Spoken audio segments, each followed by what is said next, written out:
तो आपको गुस्सा करना अलाउड नहीं है। पॉसिबल? नो स्मोकिंग जोन जैसे बन गए हर जगह, वैसे नो एंगर जोन। इधर गुस्सा नहीं कर सकते, आया है तो बाहर जाओ करके आओ। यहां नहीं कर सकते, यहां नहीं कर सकते। क्यों? स्मोकिंग के लिए क्यों अलग जगह बनाई? क्यों नहीं कर सकते सबके बीच? क्योंकि कर आप रहे हैं, नुकसान हमारा हो रहा है। इसी तरह गुस्सा कर आप रहे हैं, सारे वातावरण में और सब लोगों का नुकसान हो रहा है। तो आप जाइए, वहां वो कमरा है, उधर गुस्सा करिए, वापस आइए। कर सकते हम ऐसा? नहीं कर सकते। क्यों? हाँ जी,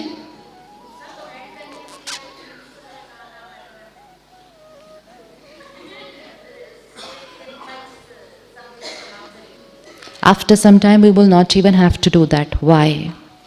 जब हम अपने आप को परमिशन देते हैं ना गुस्सा करने की, तो हम दिन में 2-4 बार कर देते हैं। अब जितनी बार हम करेंगे वो संस्कार क्या होता जाएगा? वो संस्कार पक्का होता जाएगा। जैसे सपोज किसी को स्मोकिंग की आदत है, तो वो कहते हैं दिन में सिर्फ 2, तो जब तक वो दिन में 2 लेंगे वो कभी नहीं छूटेगी, क्योंकि जितनी बार की तो वो आदत क्या होती जाएगी? पक्का। लेकिन अगर अब उन्होंने कहा 3 दिन बिल्कुल नहीं, तो वो 3 दिन में उन्होंने उस आदत को कमजोर करना शुरू किया। तो कोई भी आदत को खत्म करने का एक ही तरीका है सिर्फ, कि उसको कर्म में आने नहीं देना।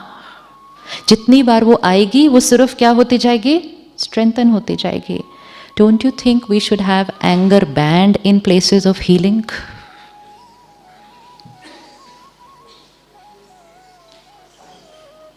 ना डॉक्टर सिस्टर को करे, ना सिस्टर्स एक दूसरे को करें, ना कोई जो सेवा कर रहे हैं, सफाई कर रहे हैं, कोई उनको करे, और ऑब्वियसली ना कोई इरिटेट होके पेशेंट से बात करे। तो पूरी एनर्जी नहीं चेंज हो जाएगी उस जगह की? हीलिंग दवाइयों से नहीं होती है, सारी हीलिंग एनर्जी से भी होती है। हम एक जगह पर एंटर करें, आप यहाँ आए, आपको एक सूदिंग इफेक्ट ऑलरेडी फील हो रहा है। हो रहा है कि नहीं हो रहा है? हमें दूसरों को कंट्रोल करना ही नहीं है, हमें तो दूसरों को कंट्रोल करना ही नहीं है। हर जगह के कुछ डूज एंड डोंट्स होते हैं हर जगह के कुछ डूज। इस जगह पर ये अलाउड है, ये अलाउड नहीं है। जैसे सरकार ने नियम बनाया कि टीचर्स स्टूडेंट्स पर हाथ नहीं उठा सकते, पहले उठा देते थे, ऐसे ही थोड़ा सा रूलर मारा, किसी ने चौक मारा, किसी ने थोड़ा, फिर लॉ बन गया कि नॉट अलाउड। उस दिन के बाद बंद हो गया।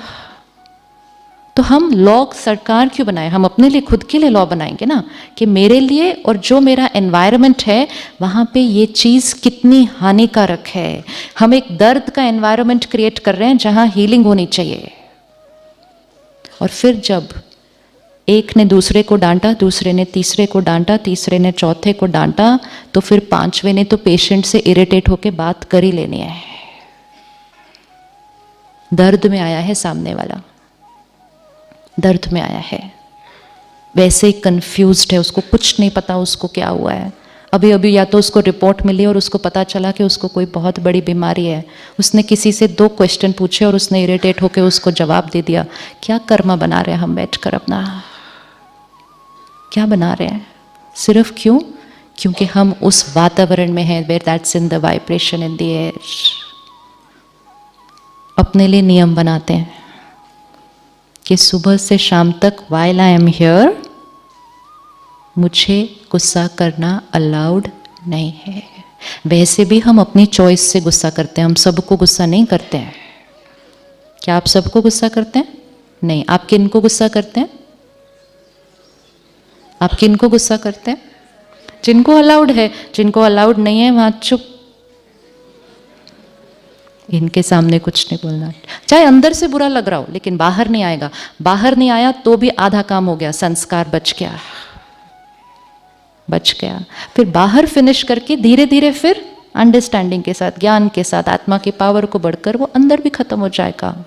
क्या हम बाहर के लिए खत्म करने के लिए रेडी हैं? पहले फिर अंदर भी करेंगे। रेडी है? Can you make this a personal law for your life? And जब आप करना शुरू करेंगे ना, और आपको उससे लाइटनेस जो फील होगी, क्योंकि एनर्जी डिप्लीट नहीं होने वाली सारा दिन के अंदर। आपके साथ जो लोग काम कर रहे हैं वो भी कंफर्टेबल हैं। Do you know if somebody is in fear because of you, वो आपको कौन सी वाइब्रेशन भेज रहे हैं? If I am in fear because of you, क्योंकि आपने मुझे लास्ट वीक डांटा था, आज नहीं डांटा बिल्कुल भी, लेकिन आई एम इन फियर, वो मेरा संस्कार है, तो मेरी फियर की वाइब्रेशन किसकी वजह से है? आपकी वजह से है, वो एनर्जी जाएगी आपको। सो हमारे आसपास के लोग भी कैसे होने चाहिए? कंफर्टेबल। वो कब होंगे? जब हम कंफर्टेबल, एंड जब हम सब मिलकर कंफर्टेबल हीलिंग करने जाएंगे तो मिरेकल्स ही क्रिएट होंगे, उसके अलावा क्या हो सकता है? और तो बनाएं नियम अपने लिए, बनाएं नियम अपने लिए। वैसे भी एंजल्स को तो अलाउड ही नहीं है। तो जब ऐसे करके हम शाम को घर जाएंगे, सर्कल कैसा होगा? हमने एक छोटा सा एक्सपेरिमेंट किया था। हम एक छोटे से ग्रुप में थे, तो एक मशीन लाई गई ऐसे जिससे ऑरा टेस्टिंग होती है, ठीक है, और ऑडियंस में से एक डॉक्टर को बुलाया गया, आप आ जाओ यहाँ पे। उनकी ऑरा चेक की, उनकी ऑरा बहुत अच्छी थी। ऑरा 10 फीट थी, मतलब एनर्जी फील्ड बहुत पावरफुल है, 10 फीट तक उसका प्रभाव पड़ रहा है। तो उन्होंने कहा आपकी ऑरा बहुत अच्छी है। फिर उनको कहा गया आप आंख बंद करें और लास्ट जब आपने गुस्सा किया था उसको याद करें। गुस्सा करें नहीं, सिर्फ जब लास्ट आपने गुस्सा किया था उसको याद करें। तो उन्होंने आंख बंद की, उसको याद किया जब उन्होंने गुस्सा किया था। इट टुक 1 मिनट और लेस देन दैट।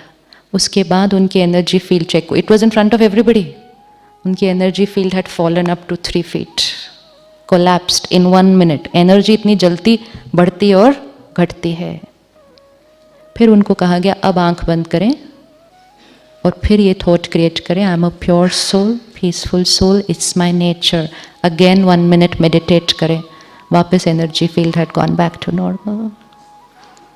तो एनर्जी का बहुत बड़ा प्रभाव है। तो छोटी छोटी बातों में अपनी एनर्जी को, छोटी छोटी बातों में अपनी एनर्जी को डिप्लीट नहीं करना, क्योंकि हम हीलर्स हैं, हम एंजल हैं, और हमारी एनर्जी का असर हमारे आसपास के लोगों पर एंड ऑफ कोर्स फिर हमारे पास जो हीलिंग के आ रहे हैं उनके ऊपर पड़ने वाला है। I can not afford to waste my energy like this. My energy is for a purpose of healing thousands of people.